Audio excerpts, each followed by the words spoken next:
You've been told that Trump's budget cuts killed people in Texas floods. But what you'll soon find out will expose the biggest political lie of the year. And there's a lot of competition. Democrats and media puppets are blaming staffing reductions at the National Weather Service for flood deaths, claiming fewer meteorologists equals more casualties. However, the timeline just doesn't add up. The facts don't support it, and even the Weather Service itself contradicts this narrative. We're getting into how the left weaponized a tragedy, twisted the truth, and why their timeline makes absolutely no sense. Let's get into it. Hey guys, welcome back to the channel. Look, if you like our videos, you should become a subscriber to the channel and hit that notification bell and smack the like button because it helps us get our message out to more people. We thank you for that. Also, tomorrow night, Friday nights at 6 o'clock Eastern, we're doing a live stream. We're going to read some interesting news stories of the week. We're going to tweak them with a bit of humor, a dash of sarcasm, and a whole lot of conservative common sense. Join us tomorrow night. You'll have a good time. So here we are again, watching the political left do what they do best. Never let a good crisis go to waste. In the wake of deadly flooding in Texas, Democrats are lining up saying, "See, we told you so." They're pointing fingers at the Trump administration, claiming that cuts to the federal workforce, specifically weather experts, are to blame. Senator Chris Murphy even jumped in to say, accurate weather forecasting helps avoid fatal disasters. Oh, really? Really? So now we're supposed to believe the entire flood was caused by, what, fewer meteorologists? The implication here is that because of staffing changes, the National Weather Service, or NWS, wasn't able to do its job. But here's what the White House had to say about that. Press Secretary Caroline Leavitt debunked the lies of the loony left in the media and the loony Democrats by pointing out something that I want you to give it a watch. A bit of reaction earlier, but the National Weather Service, the union, actually publicly stated they had an adequate staff on hand to forecast and predict the storm. You shared your thoughts earlier on how the way the left has really weaponized this to blame the deaths in Texas on Trump. Want to comment on that again? Yeah, I just do think those comments are depraved and despicable, especially when so many Americans are mourning the loss of their children. The National Weather Service, as I said, did its job. Many experts, many meteorologists have said that. Many of you in the media, in all fairness, have said that as well. Unfortunately, not all. And many Democrat elected officials are trying to turn this into a political game, and it is not. This is a national tragedy, and the administration is treating it as such. We know the National Weather Service provided early and consistent warnings. They gave out timely flash flood alerts. There were record-breaking lead times in the lead up to this catastrophe.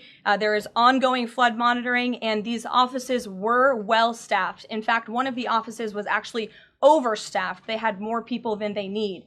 So any claim to the contrary is completely false, and it's just sad that people are pushing these lies. Can you just give one? Exactly. And get this, when BBC Verify actually dug into it, they found that while, yes, there have been staffing reductions at NWS, the team handling the Texas floods still had enough people on the ground. Okay, now here's where it veers straight into circus territory, guys. Social media, as usual, has become a madhouse of weather balloon hysteria, staffing, conspiracy theories, and deranged hot takes. And leading the charge into the realm of intellectual flatulence is none other than YouTube's favorite smug know-nothing, David Pakman. He kicked off his latest video with a rant so laughably disconnected from reality, it could be studied in labs. According to Pakman, voters who supported Trump are too cowardly to admit that Trump is doing exactly what he said he'd do if elected, which somehow caused people to die. Did you know that Donald Trump caused people to die in the floods? He called it disgusting, which is pretty rich coming from a guy who clearly can't locate his rear end with both hands in a map. Let's give it a watch. To start with a very clear and definitive statement today.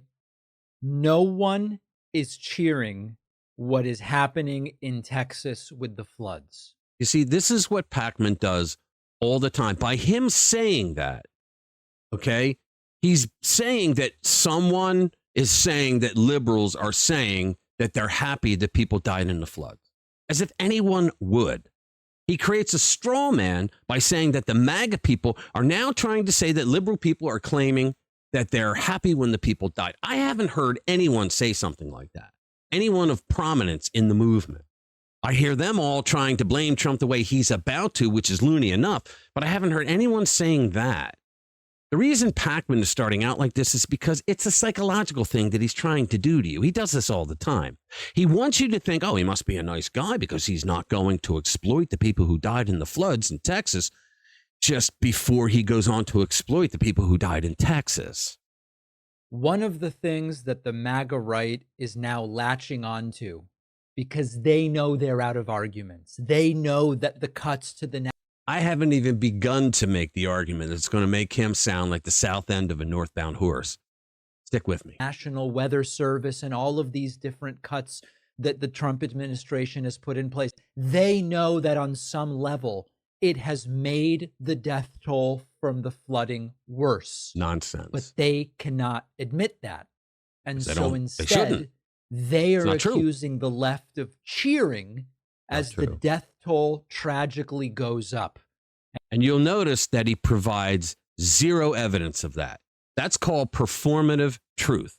It means that he said it, therefore it must be true. And I can't imagine a more disgusting way to deflect blame for the guy they voted for doing what he said he would do and it having the obvious, predictable impact that it would have. So let's sort of back up a little. Look, to be clear, I'm not here to pick on Pakman. I mean, that would be easy enough, like shooting fish in a barrel with a rocket launcher, right? No, to the point here is bigger. This is the exact playbook of the Trump-hating left. They invent nonsense, run with it as if it's gospel, and then build an entire narrative on top of a lie. It's not journalism. It's not commentary. It's pathological hatred disguised as political analysis. All right, enough of the left's nonsense. Let's go over what really happened, because the timeline here is so ridiculous it would make a Hollywood scriptwriter blush. The Trump administration proposed a 25% reduction in the budget of NOAA. That's the federal agency responsible for overseeing the National Weather Service. But, and this is key, guys, something no libnut is going to tell you, that budget cut isn't even set to take effect until fiscal year 2026. So the libnuts are blaming Trump for something that just happened in 2025 before the actual cuts took place. Now, unless the Democrats have invented time travel, this makes about as much sense as blaming your neighbor for your flat tire before they even moved in next door. It doesn't make sense unless, of course, you're one of the hollowed out souls infected with stage 7 Trump derangement syndrome, the kind who would rather conjure a fake scandal than face a fact. These are the people who will crawl through any sewer, dig through any filthy rabbit hole, and invent any grotesque fiction just to smear the one man they can't control.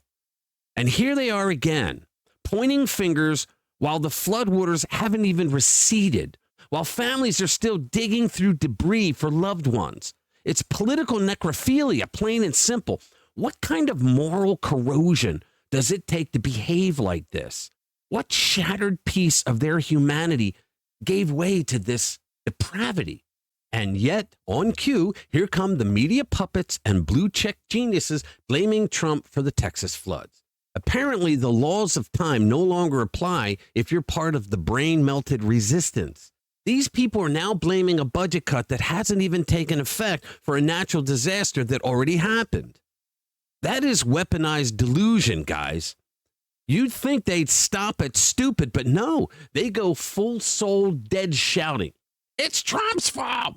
Guys, this is sick. It's vile. And it tells you everything you need to know about the people still screaming about Russia collusion and now weather balloons. Guys, this is always what happens when you start with your conclusion and work backwards to find evidence that supports it. The bottom line, the staffing cuts are real, but the warnings and forecasts for the Texas floods were still right on point, according to the experts. This wasn't some government failure. It was an extreme weather event, one that even the best systems in the world might not have predicted perfectly. But that won't stop the critics from taking a tragedy and using it as a political talking point. The left are the ones who are disgusting. Look, natural disasters are terrible. People died. Families were destroyed and communities were devastated. That's a human tragedy that deserves our compassion and support. But what doesn't deserve our support is the immediate politicization of that tragedy by people who can't even get their basic facts straight. When you're willing to blame someone for budget cuts that haven't even happened yet, for a disaster that already occurred, you've moved beyond political criticism into something much darker.